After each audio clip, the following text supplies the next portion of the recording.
Professor Project Team, Brent Fikowski here. Another wonderful, wild week of programming. This is week 6 of 9 of the Games Prep post semifinals.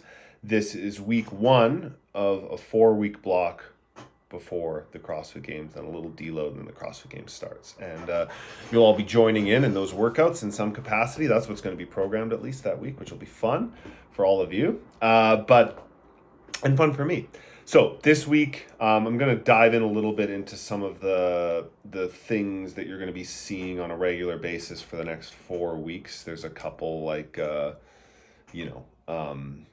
meaty bites here that you're gonna see regularly. So we're gonna kind of alternate each week between, on Mondays we're gonna do, this week we're snatching heavy and then a moderate kind of clean and jerk, and then next week it'll be the other way around. So you'll kind of go a little more moderate in the snatch and heavy on the clean and jerk, making sure we're ready for a max Olympic lift.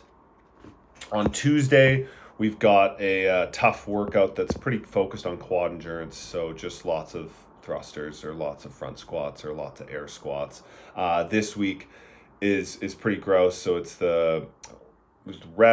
work, rest, and you just keep chipping away at the exact same workout: the row, the thruster, the burpee. I think it's power clean. Trying to forget it because it hurt. But basically the idea with that workout, I'll kind of give you an idea of, I think I did like I think I got like 5 burpees, and then I got like 5 squat cleans in the next round, and then I finished, because it's 4 time, the last round. So you're gonna do the 30 cal row, the thrusters, and then the bar facing burpees, and then squat cleans, and then the row. And you're going to, each round you're just going to get further and further into the workout, but every round you're doing about 20 thrusters at a minimum. So 2 minutes isn't like a lot of rest, but you still want to push pretty hard in that first 3-minute AMRAP. And so just an opportunity there to get some more quad endurance. Next week, we'll do some more step ups like I just did. I did a little video for Instagram there. I did about 50. We'll kind of mix in some step ups next week. It's not, I feel like with all the zone 2 that we've done, and with all this quad endurance stuff, and those tough intervals we were doing, there's just so many things that I think will lend well to that. But I'm going to start just doing some intervals of the step ups, just so I'm a little more acclimatized, especially for the calves and the quads and all that. So you'll all be jumping in on some Chad training next week. Wednesday, as promised, we're finally getting into some workouts that are using all these skills, right? And so this one here is backwards roll to support, forward roll to support on rings, handstand walks with pirouettes, and then jump rope. And then you rest, and then you do it the opposite direction. You take a bigger rest, and you do it all again. So I put a bunch of notes in there, but this is as promised, trying to put in some skill work that in the skills that we've been working at the past few weeks. And then now it's like, all right, let's do them in a workout. Let's do them a little more fatigued. You always learn something when you start to put those skills in. You'll start to find some efficiencies, or you'll find your deficiencies. And as I wrote in the notes there, like, I understand obviously these are like really hard skills, so you can either just choose to work on some skills and just practice like in an EMOM format like we've been doing, if that's what you want to do for your goals, or pick some skills that are kind of challenging. They're right on that level of like, ooh, I struggle with these, like I can't do big unbroken sets. Whether that's a ring muscle up, whether that's, just a handstand hold, whether it's a kipping pull up, right? Whatever that skill is that maybe you struggle with, you can put it into a workout and start to work towards it. Or this could be a great day to be like, you know what, I'm going to slow things down, and I'm just going to work on skill work and just take plenty of rest, take some videos, watch some videos. So I'll leave that up to you, but I did put in the workout that I did. And then on Thursday, every Thursday for the next while here, we're doing basically like a Diane variation, which is going to be some deadlifts and some handstand push-ups, because CrossFit. So those are 2 movements I struggle with. That's a combo that's super common, and it's just something I'm going to make sure I'm kind of ready for, and just that's like the most common combination you often see with handstand push-ups, so figure it's a good idea to get used to it. And then we have on Friday some Echo Bike sprints into the power snatches, right? So let me pull that one up. So 15-second hard echo bike directly into burpees, directly into power snatch. So we're going to be doing something like this every week.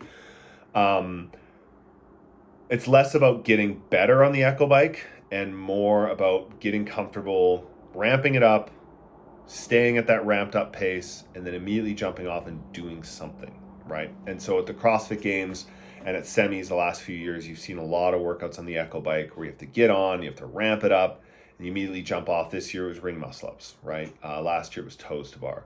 At the CrossFit Games one year, it was swinging the hammer, or it was doing power snatches. So, having that confidence that you can really ramp it up to, get rid of those calories quickly in a way that you wouldn't really do on the row, and then immediately jumping off and doing something. And so obviously, this week we've got burpees and power snatch, but you can sub that out for something else.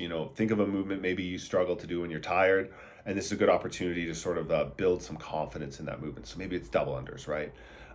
Doesn't have to be many reps, right? You could just, again, 15-second hard effort. And the nice thing about the 15 seconds is, you don't have to worry about the calories. And so if your output decreases each round, like that's totally okay. Maybe you start at 90 RPM and it goes down to 85 by the last round. It's like, it's totally fine. Just needs to be a hard effort, sustainable hard effort, and then hop off at 15 seconds and immediately drop into these burpees, or immediately grab your jump rope, do 50 double unders or 30 double unders, or, jump up and do 10 pull-ups, whatever that is, just to kind of build that confidence, build that familiarity with like, oh yeah, I'm screaming, but I can still jump up and do a few reps, because usually these workouts, it's going to be a small number of reps, right? It's obviously if it was like 100 pull-ups, it's like, well, then you're not going to sprint the bike, right? Or if it was, 50 thrusters at 95 pounds, it's like, well, you're not going to sprint the bike.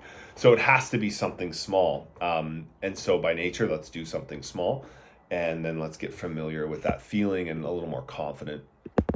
And then on Saturday, basically trying to get a little more comfortable, or confident, I should say, in things that I'm already good at. So, working on like a chipper type workout every Saturday and a swim. So those are two things I'm good at. So Saturday's kind of a fun day for me, and hopefully for you as well. But trying to just do a chipper each Saturday that is filled, because we spend so much time on weaknesses, right? And I can spend so much time and focus on just like handstand push-ups, deadlifts, front squats, and like, dialing in the movement efficiency and the movements that I'm not as good at. But oftentimes the movements that you are the most naturally gifted towards, you develop some like mediocre habits because you can get away with it, right? So if you're a tall guy like me, it's like, oh, maybe you're developing some bad habits in the hand, or in like in the rope climbs and the wall balls, because you can get away with it. I'm tall, I'm like, whatever, still do well.